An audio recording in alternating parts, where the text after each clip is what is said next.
રાજકોટના સિવિલ હોસ્પિટલમાં આવેલા જન ઔષધિ કેન્દ્રને તાળા લાગ્યા છે। દર્દીઓ માટે શરૂ કરાયેલું જન ઔષધિ કેન્દ્ર બંધ કરી દેવામાં આવ્યું। અચાનક જન ઔષધિ કેન્દ્રમાં બંધ થતા દર્દીઓ પરેશાન થઈ ગયા છે। દર્દીઓ ખાનગી મેડિકલ સ્ટોરમાંથી દવા લેવા મજબૂર બન્યા છે। સિવિલ હોસ્પિટલમાં એકમાત્ર ઔષધિ કેન્દ્ર બંધ થતા દર્દીઓ હવે પરેશાન થઈ ઉઠ્યા છે। તો રાજકોટના સિવિલ હોસ્પિટલમાં આવેલા જન ઔષધિ કેન્દ્રને હવે તાળા લાગ્યા છે। દર્દીઓ માટે શરૂ કરાયેલું આ જન ઔષધિ કેન્દ્ર બંધ કરી દેવાયું।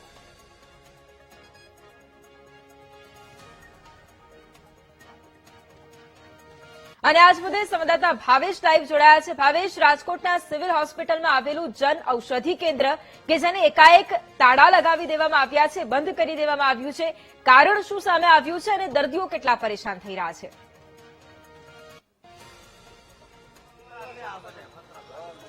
ચોક્કસથી વૈભવી, સૌરાષ્ટ્રનું સૌથી મોટું civil hospital Rajkot civil hospital માનવામાં આવે છે, ત્યારે અલગ અલગ જિલ્લાઓમાંથી અહીંયા જે કહી શકાય છે કે દર્દીઓ છે તે સારવારાર્થે આવતા હોય છે અને દર્દીઓ છે તે અહીંયા દવા લેવા આવતા હોય છે।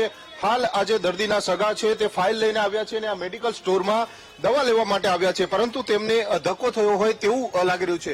શું લાગે છે દાદા, શેની દવા લખી દીધી છે અંદરથી? આ બધી દવાઓ અલગ અલગ લખી દીધી છે, પણ આ મેડિકલ તો લગભગ કાલે બંધ હતો મારા ખ્યાલથી। એટલે આ મેડિકલ કેટલા દિવસથી બંધ છે? અહીંયા સસ્તી રાહત દરે દવા મળે છે, શું છે? આ ધનધન મેડિકલ છે ને, એટલે આગ્રહ અહીંનો હોય ને, પણ અહીંયા તો દવા મળતી નથી અને આના માટે ક્યાંનું ક્યાં જવું પડે દવા લેવા માટે? બહાર દવા લેવા જવું પડશે, શું છે? તો બહાર જવું જ પડે ને, અહીંયા બંધ હોય એટલે ફરજિયાત બહાર જવું પડે દવા લેવા, અને બહારની દવા લેવા જઈએ કેટલી બધી મોંઘી પડે છે, પ્લસ વાહન ન હોય, અહીંથી રિક્ષાઓ કરીને રિક્ષાઓમાં દવા લેવા માટે જવું પડે પેશન્ટને।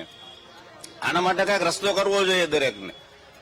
આ તો કેવડી સિવિલ હોસ્પિટલ છે આપડી, અને અંદરનો મેડિકલ બંધ હોય, આ કેટલા અંશે વ્યાજબી છે?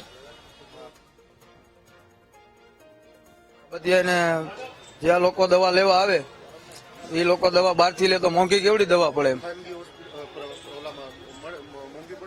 મોંઘી જ પડે ને, બધા હરખા થોડા હોય।